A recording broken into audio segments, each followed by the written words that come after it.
കേരളത്തിലെ അഴിമതി കേസുകളുടെ പാരമ്പര്യം വളരെ രസകരമാണ്. ഓരോ കാലത്തും അത് 1957 അതിനു മുമ്പ് തന്നെയുണ്ട്. അഴിമതികളെ കുറിച്ച് വലിയ കുംഭകോണ വാർത്തകൾ വരും, അന്വേഷണ കമ്മീഷൻ വരും, ചിലപ്പോൾ അന്വേഷണം നടക്കും. ആ അഴിമതി കേസിന് എന്ത് സംഭവിച്ചു എന്ന് നമ്മൾ മാധ്യമങ്ങളടക്കം ആരെങ്കിലും പിന്നെ അന്വേഷിച്ചിട്ടുണ്ടോ? ഞാനൊരു ചെറിയ അന്വേഷണം നടത്തിക്കൊണ്ടിരിക്കുകയാണ്, അതുകൊണ്ട് അത് പറഞ്ഞത്. കേരളത്തിന്റെ ചരിത്രത്തിൽ എല്ലാ കാലത്തും ഭീമമായ അഴിമതി ആരോപണങ്ങൾ പ്രതിപക്ഷം അന്നത്തെ ഭരണപക്ഷത്തിനെതിരെ ഉന്നയിക്കാറുണ്ട്. ആന്ധ്ര അരി കുംഭകോണം എന്ന് പറഞ്ഞ് മന്ത്രിസഭ ചാർജ് എടുത്ത് ആദ്യത്തെ മന്ത്രിസഭ 4 ദിവസം 5 ദിവസം കഴിയുമ്പോൾ തന്നെ അങ്ങനെ ഒരു പരാതി വരും. അപ്പോ അതിനുശേഷം എത്രയെത്ര ആരോപണങ്ങൾ ഇവിടെ ഓരോ കേസിൽ വന്നു. 2016 പിണറായി വിജയൻ മുഖ്യമന്ത്രിയായി അധികാരമേൽക്കുമ്പോൾ അതിനു മുമ്പുള്ള UDF സർക്കാർ ചെയ്ത വലിയ കുറ്റങ്ങൾ, വലിയ അഴിമതിയുടെ പരമ്പരകൾ കണ്ടെത്തുമെന്ന് പറഞ്ഞിട്ട് ഒരു സബ് കമ്മിറ്റി വെച്ചു, ഒരു മന്ത്രിസഭാ സബ് കമ്മിറ്റി. ആ മന്ത്രിസഭാ സബ് കമ്മിറ്റിയുടെ റിപ്പോർട്ട് ഇന്ന് വരെ ആരെങ്കിലും കണ്ടിട്ടുണ്ട്? 8 കൊല്ലം കഴിഞ്ഞു, ഇതുവരെ ആരും പോയിന്റ് റിപ്പോർട്ട് കണ്ടിട്ടില്ല. എന്തൊരു ബഹളായിരുന്നു. സോളാർ ഇനി ഇതിൽ കത്താനില്ല, സോളാർ അത്ര കത്തി. എത്ര ദിവസം, വർഷങ്ങൾ നമ്മുടെ ചാനലുകൾ ചർച്ച ചെയ്തു. ആ തെളിവ് കിട്ടി, ഈ തെളിവ് കിട്ടി, ഇവരെ സരിത അത് പറഞ്ഞു, ഇത് പറഞ്ഞു, അവിടെ പോയി എന്താ ഇവിടുന്ന് വണ്ടി പിടിച്ച് CD പിടിക്കാൻ പോകുന്നു, എന്തൊക്കെ ബഹളം കണ്ടു നമ്മൾ. അവസാനം ഒരു FIR നിലനിന്നു, ഒരു FIR അതിലില്ല. CBIക്ക് വിട്ടു, CBI തന്നെ എല്ലാ പ്രതികളെയും അക്വിറ്റ് ചെയ്തു. അതിനുശേഷം സ്വപ്ന എന്ന പുതിയ അവതാരം വരുന്നു. സ്വപ്ന വരുന്നു, സ്വർണ്ണക്കള്ളക്കടത്ത് പോലെയുള്ള വളരെ ഗൗരവതരമായ പ്രശ്നങ്ങൾ കുറെ കൂടി, സോളാർ പോലെയല്ല, കുറെ കൂടി ഗൗരവതരമായി വരുന്നു. അതിനെ കേന്ദ്ര ഗവൺമെന്റ് അന്വേഷണം വരുന്നു, കസ്റ്റംസ് വരുന്നു, ED വരുന്നു, IT വരുന്നു, CBI വരുന്നു. ഇപ്പൊ എവിടെ പോയി അതൊക്കെ? ഇല്ല. സ്വർണ്ണക്കള്ളക്കടത്ത് ആര് നടത്തി, എന്ത് നടത്തി, ആര് സ്വർണം കൊണ്ടുവന്നു, എന്താ പറയാ, നമ്മുടെ ഇതിന്റെ ചാനലിലൂടെ സ്വർണം കൊണ്ടുവന്നു, ഔദ്യോഗിക ചാനലിലൂടെ സ്വർണം കൊണ്ടുവന്നു. ഇത് വലുതും ഉണ്ടായോ? ഒന്നും ഉണ്ടാവില്ല. കേരളത്തിന്റെ ചരിത്രത്തിൽ ഞാൻ ഇപ്പോഴും പറയുന്നു, 60, 65 വർഷം അല്ലെങ്കിൽ 70 വർഷം തീരാൻ പോകുന്ന കേരളത്തിൽ ഒരു ബാലകൃഷ്ണപിള്ള ഒഴിച്ച് ആരും ഒരു അഴിമതി കുറ്റത്തിന് ഒരു രാഷ്ട്രീയ നേതാവും ശിക്ഷിക്കപ്പെട്ടിട്ടില്ല.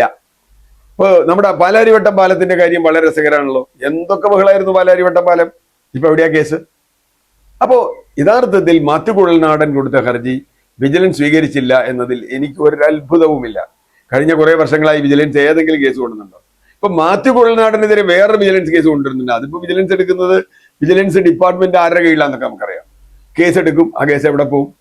ഒരു കേസും ഉണ്ടാവില്ല. അങ്ങനെയാണെങ്കിൽ മാത്യു കുഴൽനാടൻ 50 സെന്റ് കയ്യേറി എന്ന് പറഞ്ഞാണെങ്കിൽ അവിടെ 500 ഏക്കർ കയ്യേറിയ ആളുകളെ സംരക്ഷിക്കുന്ന MM മണിയെ പോലെയുള്ള ആളുകളുണ്ട്. അവിടെ കടന്നാൽ കാല് വെട്ടുന്ന, അളന്നാൽ കാല് വെട്ടുന്ന.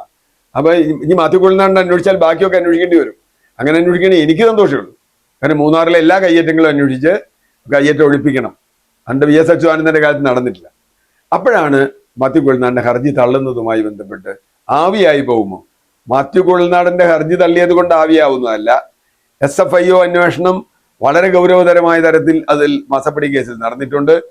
അത് ഒരാൾക്കെതിരെ മാത്രമാവില്ല. വീണ വിജയൻ എന്ന് പറയുന്ന എക്സാലോജിക്കിന്റെ MDക്കെതിരെ മാത്രമാവില്ല, ബാക്കി പലർക്കെതിരെയും ഉണ്ടാകും.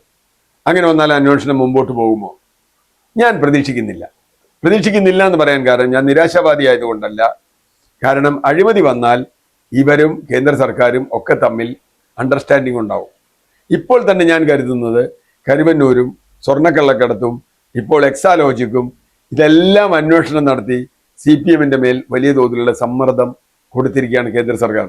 അതുകൊണ്ടൊക്കെ ആയിരിക്കണം മുഖ്യമന്ത്രി ആരോടും മിണ്ടാതെ സ്ഥലം വിട്ടു പോയതെന്ന് ഞാൻ കരുതുന്നത്. ഒരു പ്രചരണത്തിനും പോകാതെ, മോഡിക്കെതിരെ ഒരു പ്രചരണത്തിന് പോലും പോകാതെ. ഏതായാലും ഈ കേസ് ആവിയായി പോകും എന്നുള്ളത് ഇതുകൊണ്ടല്ല. SFI അന്വേഷിച്ചാൽ ഇത് ആവിയായി പോകും. ഒരഴിമതി കേസും ദീർഘകാലം നിലനിൽക്കില്ല കേരളത്തിൽ. മാധ്യമങ്ങൾക്കും അതിൽ താല്പര്യമുണ്ടാവില്ല. പാമോലിൻ കേസ്, ഇതുപോലെ ലാവലിൻ കേസ് ഒക്കെ വന്നല്ലോ. എവിടെ എത്തി ഈ കേസൊക്കെ? ഒരു കേസ് നിന്നില്ലല്ലോ. അതുകൊണ്ട് കുഴൽനാടൻ കൊടുത്ത ഹർജി ഒരുപക്ഷെ അദ്ദേഹം നിയമജ്ഞനാണ്, ഹൈക്കോടതിയിൽ റിട്ട് പോകാം, അല്ലെങ്കിൽ അപ്പീൽ പോകാം. അങ്ങനെ പോയാൽ കേസ് വരാം. മാസപ്പടി കേസ് യഥാർത്ഥത്തിൽ അതിന്റെ അന്തസത്തയിൽ കിടന്നാൽ തള്ളിക്കളയേണ്ട ഒരു കേസല്ല എന്ന് തന്നെയാണ് ഞാനും കരുതുന്നത്. കാരണം ഒരു കമ്പനി ഒരു പണിയും ചെയ്യാത്ത ഒരാളുകൾക്ക് പണം കൊടുക്കുന്നു. ആ കമ്പനിയുടെ MDയുടെ ഭാര്യ ഒരു കമ്പനി ഉണ്ടാക്കി ഇവർക്ക് ലോൺ കൊടുക്കുന്നു. ലോൺ കൊടുത്തു കഴിയുമ്പോൾ കമ്പനി ഇല്ലാതാവുന്നു. ഇങ്ങനെയല്ലേ? കർത്താവിന്റെ ഭാര്യയുടെ കമ്പനി ഇല്ലാതായി. ആകെ അതിന്റെ ഒരു അവതാര ലക്ഷ്യം എന്തായിരുന്നു? 79 ലക്ഷം രൂപ ലോൺ കൊടുക്കുക. 79 ലക്ഷം രൂപ ലോൺ കൊടുക്കുക, ഒരു കമ്പനി ഉണ്ടാക്കുന്നു, കമ്പനി ഡിസോൾവ് ചെയ്യുന്നു. കമ്പനി കാണാനില്ല. വലിയ ലാഭകരമായി മിടുക്കിയാണ്, 1,00,000 രൂപ കൊണ്ടുണ്ടാക്കിയ ചെറിയ കമ്പനി എന്ന് പറഞ്ഞിട്ട് ആ കമ്പനിയുടെ മൂലധനത്തിൽ അന്വേഷിച്ച് ചെല്ലുമ്പോൾ ഇല്ല. ഇനി വളരെ മിടുക്കിയായ ഈ വീണ വിജയന്റെ എക്സാലോജിക്ക് ആരും അറിയാതെ പൂട്ടിപ്പോകുന്നു. അതുപോലെ നിയമം ലംഘിച്ചുകൊണ്ട് പൂട്ടുന്നു. അതിന്റെ വരവ് ചെലവ് കണക്ക് കൊടുക്കുന്നില്ല. ഇങ്ങനെ നിരവധി ദുരൂഹതകൾ ഇതിലുണ്ട്. പക്ഷെ ശിക്ഷിക്കപ്പെടും എന്നുള്ള പ്രതീക്ഷയൊന്നും എനിക്കില്ല. കാരണം ഏതറ്റം വരെയും ഇത് കൊണ്ടുപോകാനും നീട്ടി നീട്ടി നീട്ടി ലാവലിയും തന്നെ 35ാമത്തെ തവണയാണ് മാറ്റണേ. ഇത് എത്ര തവണ മാറ്റും? ഏതെങ്കിലും നമ്മുടെയൊക്കെ ജീവിതകാലത്ത് ഏതെങ്കിലും ഒരു അഴിമതി കേസ് കേരളത്തിൽ ശിക്ഷിക്കപ്പെടുമെന്ന് പ്രതീക്ഷയില്ല.